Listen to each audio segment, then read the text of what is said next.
Back to Deputy O'Sullivan again. Thank you. And it's to ask the Minister, in view of the improving relations between America and Cuba, and in view of Ireland signing a Memorandum of Understanding with Cuba, if we can expect progress in relation to the banking difficulties of Irish friendship groups with Cuba, with Irish bank accounts in this country. Minister. Thanks, Gertrude. Secretary-General of my department, Burgess, visited Havana for talks last month and, as noted, signed a memorandum on the establishment of a mechanism for political consultations.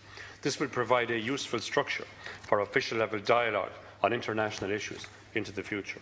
I warmly welcome the historic decision by President Obama and by President Castro on the restoration of bilateral diplomatic relations and subsequent developments.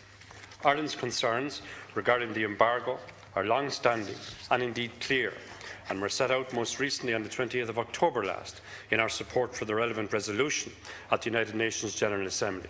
We are firmly of the view that the lifting of the embargo would facilitate an opening of Cuba's economy to the benefit of its people.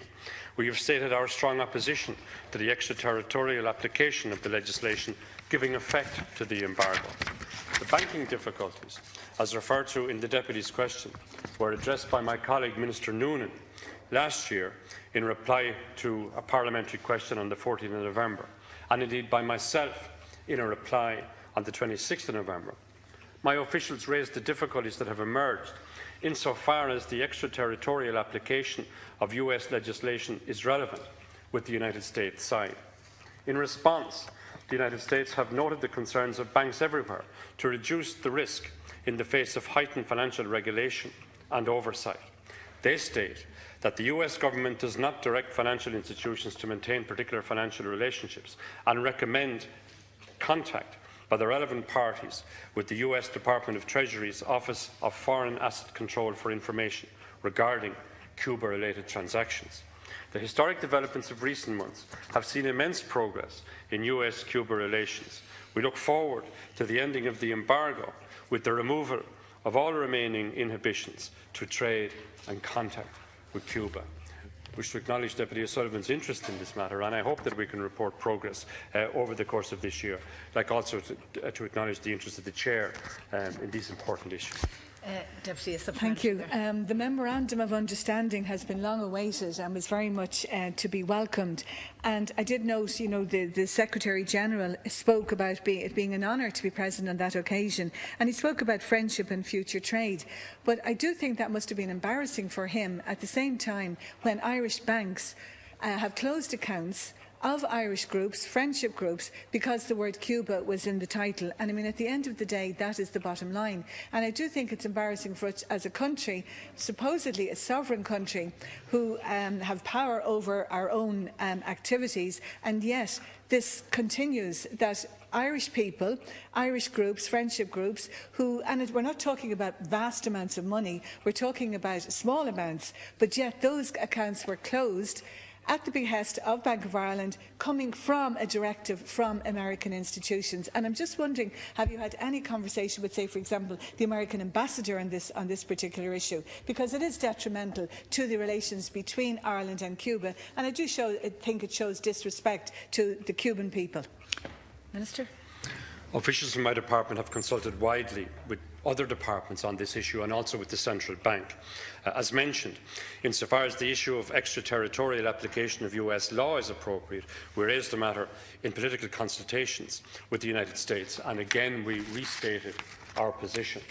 I recognise the limitations on what the US federal government can do in this matter, given the very strict separation of powers between the executive and the legislature in their system. But I don't believe President Obama can be faulted.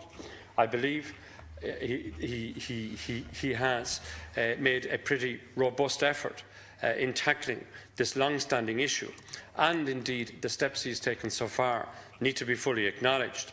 The extraterritorial legislation in question is congressional legislation, in particular the Cuban Democracy Act of 1992 and the Helms-Burton Act of 1996.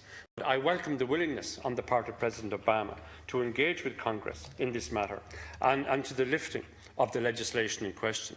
The information provided by the United States has been forwarded to Minister Noonan's Department of Finance and to the Central Bank for further consideration as to how we might proceed further. Deputy.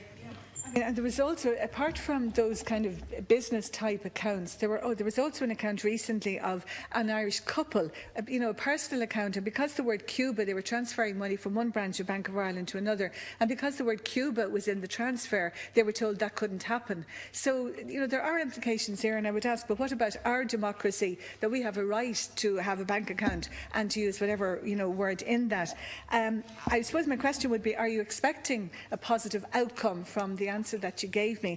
And my other aspect would be, are there any plans for an official visit from our government to Cuba, or that there might be an official invitation to the Cuban government to visit Ireland in the near future? Minister.